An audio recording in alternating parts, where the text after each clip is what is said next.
can't buy this in the stock market. They're not a publicly listed company. Let me just tell you quickly like who they are and what they do, and then maybe let's have a conversation about private investing a little bit. We'll keep it tight because you're right. We've had long conversations there already. So this is a Whoop.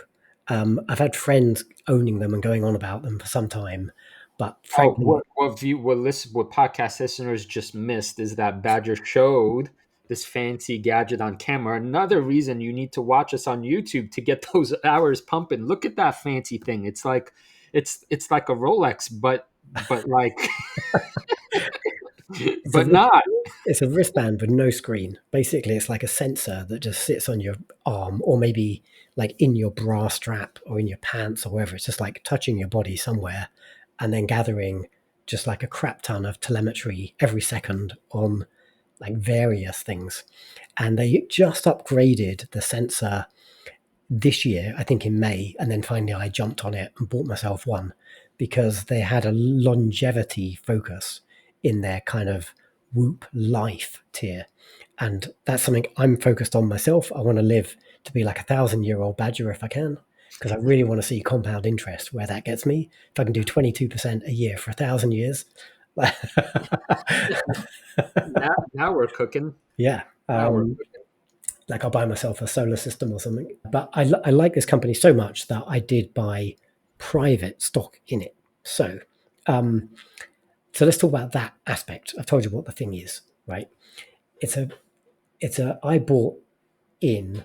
They didn't have an official funding round, but I had access. So I've been doing crowdfunding in the UK for about a decade or so. And in the UK, anybody can do crowdfunding. You literally go to a website like Angel's Den or Crowdcube or Cedars, and then you could buy, private stock, typically in like really, really tiny companies. Um, and you could buy like £10 worth of stock if you wanted to. But if you're writing slightly bigger checks, then you do get better access to founders. You can meet with like founders and CEOs. And in some cases, like I had the opportunity to like steer the roadmap of companies and like participate as beta testers and things like that. And some of the stuff I'm invested in. Unfortunately, it's harder in the US to be a private investor. And so the US has you have to self-certify irrespective of where you are. So if you're a UK citizen, you can self-certify as a sophisticated investor. And essentially you just tick a few boxes, fill out a form, and you say, like, I am a sophisticated investor, I understand private markets, and you then you're permitted to buy these private stocks. But you give up certain protections that you would have if you were invested in public market stocks. You give up, you acknowledge very clearly that you expect your money to go to zero. It's illiquid. You cannot get your money out.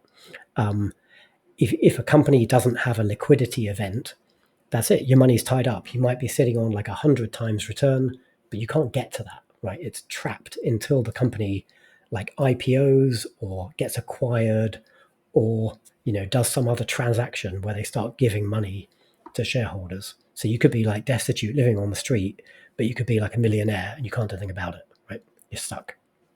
In the US, you can't self-certify in that same way. Damn it. Because Monkey was ready to say, hey, if this isn't a sophisticated investor, then what? What?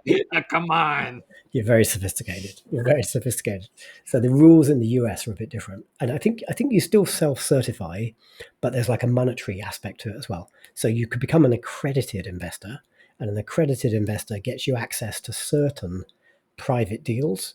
And I think directionally, you have to have like $1 million net worth to be an accredited investor or earn over $200,000 a year. Then there are some deals that are a bit more stringent where you have to be something called a qualified purchaser. And that is actually materially a step up. You have to have $5 million in invested assets. So that's like not your house, not like your pension, like in your investment account, 5 million bucks to be a qualified purchaser. And I think that's like the highest tier. That gets you access to kind of pretty much everything. But like I say, so it's more difficult in the US. And I don't recommend this to anybody. I've been quite lucky. Like my very first investment was almost like friends and family round in a UK, a London based tech company. I got introduced to them by a buddy. It's the first private investment I did. And and I did it actually because we have some really incredible tax incentive schemes in the US, in the UK. One called Enterprise Investment Scheme (EIS), and another one called SEIS (Seed Enterprise Investment Scheme). You get like really serious tax breaks if you're earning like an income, and if you have capital gains from other sources. Actually, for the first couple of years of this scheme, I'm not joking, if you were buying seed enterprise investment scheme qualifying investments, you would get more than 100% tax break. So every like £10,000 you invest, you're getting like something like 10,000, like £11,000 in tax breaks. So actually, you're getting paid to invest pretty much. Um, so those breaks have been reduced materially, but essentially, like you're getting almost like a 50% tax break today if you have an income, and if you know you've got tax to offset.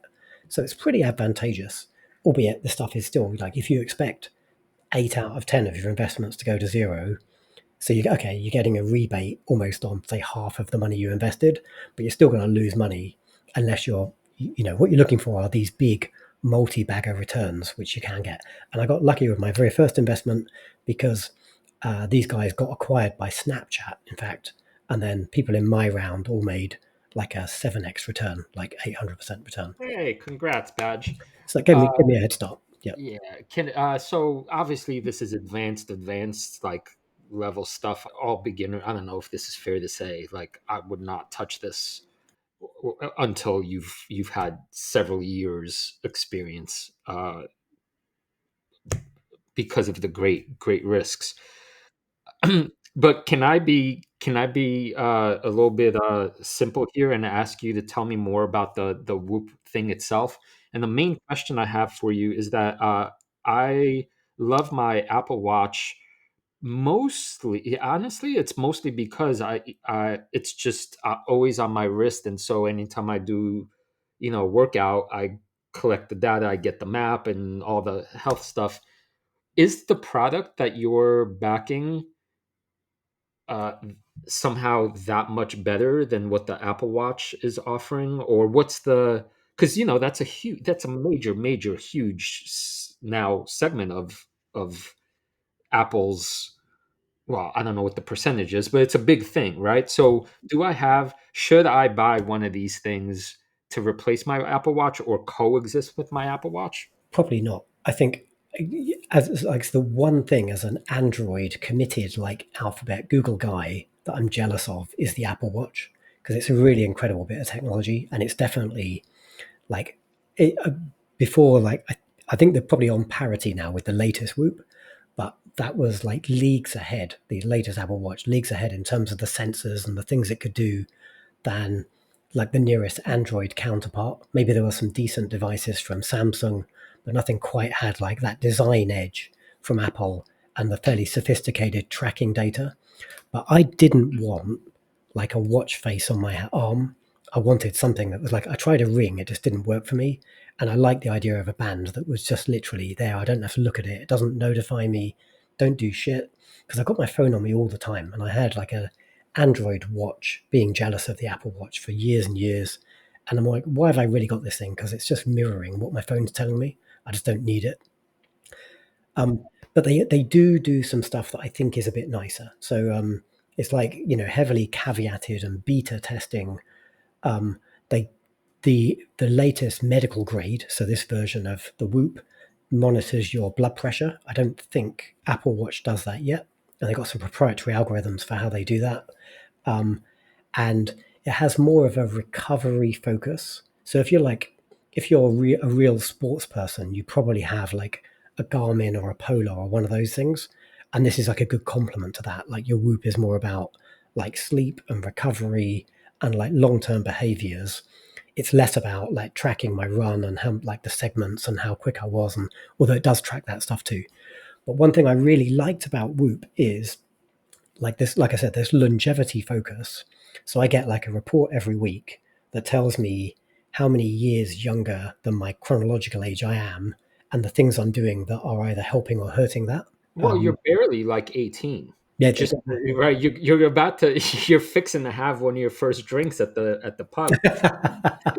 When I win that bottle of rum, exactly. Yeah, that'll be my first drink. And the Whoop has encouraged me to drink less. Like that's a behavioural change. It's driven. It's I never do like strength stuff. I run like every day if I can, and it's encouraged me to get in the gym and actually do a bit of strength work. So it is making like tweaks to my because I'm a healthy guy, but I want to finesse it because I do want to get to 1,000. Um, but one thing they're doing that I don't think Apple have on their roadmap is Whoop have announced that they're planning, they haven't done it yet, to introduce blood tests as well. So you get a lot of information if you take like a blood draw. And I think Whoop are planning to incorporate that under their banner. And then, I don't know how the product will work, but every quarter, you'll send like a blood sample in, and then that'll be wrapped into the whole ecosystem. And there's a really nice kind of AI coach, personalized coach built around all of this data. So that's I think that's actually pretty. It's an interesting model, and it's definitely one that I think the world is going to want more of as increasingly people think about like their health and longevity. Yeah, that's so cool, man. We could talk about this for a lot longer.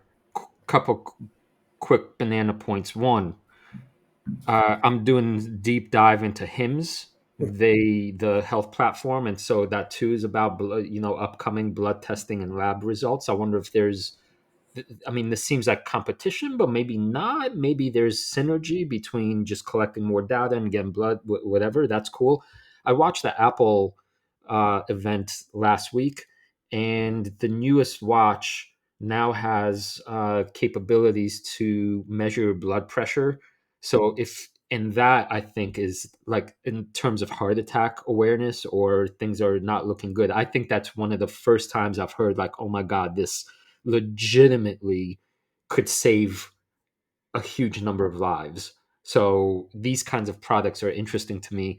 I've always wanted to wear my Apple Watch to track fitness. I mean, I'm sorry, sleep health, but I need to charge the damn thing. So and it's my alarm, so I can't wear it. I choose not to. I wonder if this could be, if I'll also get the band and biomechanize. Let me show you something really cool. And I keep taking it on and off because I'm trying to show the thing on the podcast, but I'm charging it right now. Like I haven't taken this thing off since the day I bought it. This is the charger. It's like a little add-on gadget. You charge the battery, the charger separately, and then when you want to charge the gadget, you just kind of mount it. And like between these two things, that's about maybe 20 days battery life. Like the device itself lasts for about 10 to 14 days, and then the battery gives it a full charge. So you got like nearly a month's worth of usage without going anywhere near like a wall outlet. All right, thanks for bringing Whoop to the table.